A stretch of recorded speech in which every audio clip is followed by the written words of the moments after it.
Oh no, that's fine. Sorry.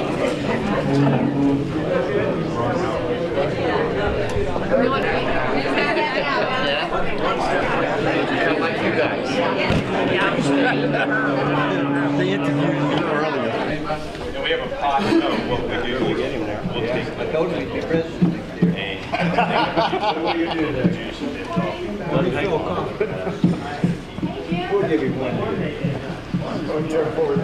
Yeah, he was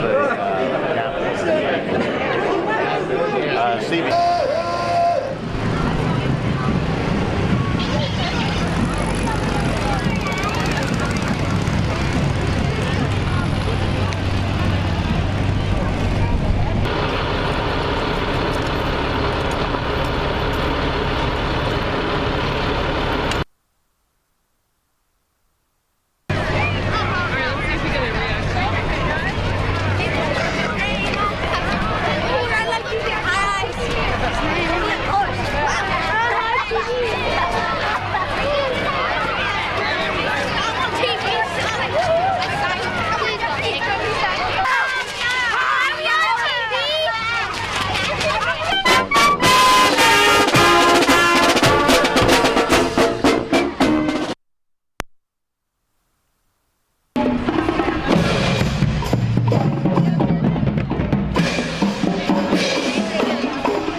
It's not gonna be like live.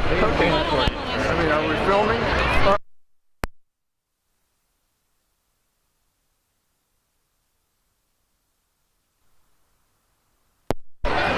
Kathy, is it working? Oh, is it? Did you turn it on?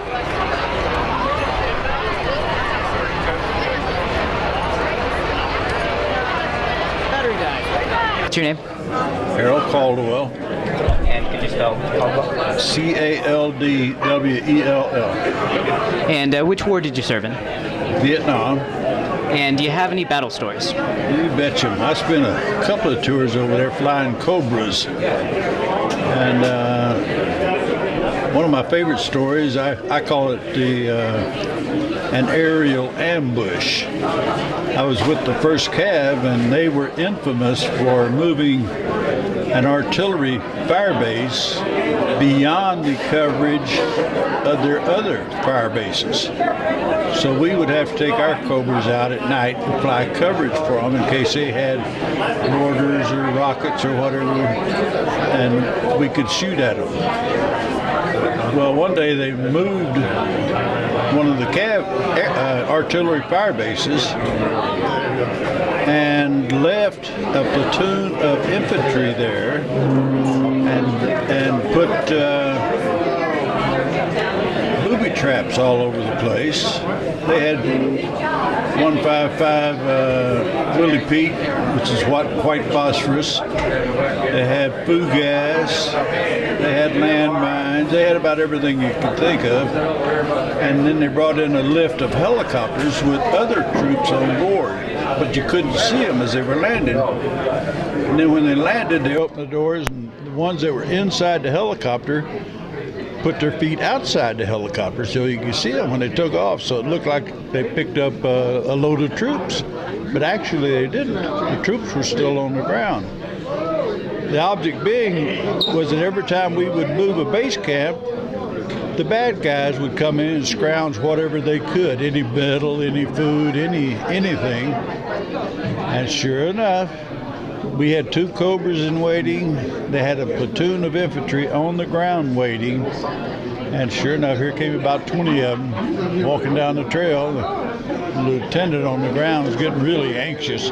They were getting closer and closer. And he said, "Hey, can I shoot yet?" You know. And that was our clue, was whenever he started shooting, we rolled hot. And we had spots picked out to shoot, like the 155 round and the Fugas, to set them off. And all went as planned except for our command and control ship. There was a colonel on there flying above everything, watching everything. And the troops on the ground said, "Hey, they got prisoners. They got a woman and 2 children prisoner." I can't tell you what the colonel said, but he backed off of it. And he said, "Put your best shooters on their guards and try to give them a chance to get away." Well, it didn't happen, but they killed everybody on the ground that day. It was quite a battle, but I like to call it ambush from the sky. And that's one of my favorite war stories. Okay. And is there anything that you would like non-veterans and people who haven't served in the military to know this Veterans Day?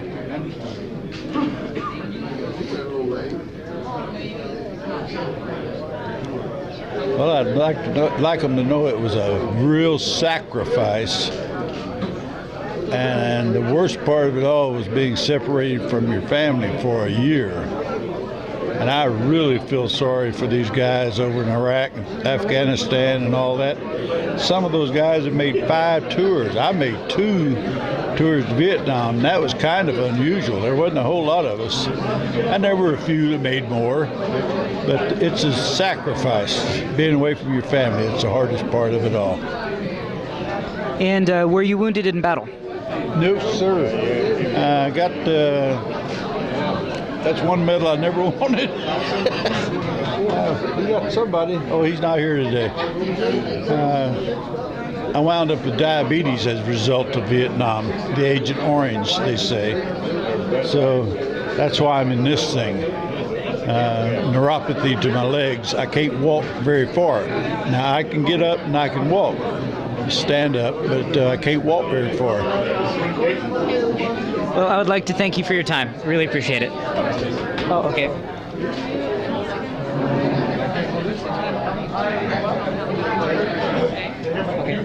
Okay, one more question. Do you have any thoughts on how the Vietnam veterans were treated when they came home versus how the veterans are treated today? I heard lots of stories about how Vietnam veterans were treated when they came home, and it wasn't nice. I never had a problem when I came home, but it's a lot nicer coming home as from Afghanistan and these places. And you do it as a unit. Vietnam, you'd go over as an individual, be assigned to a unit over there.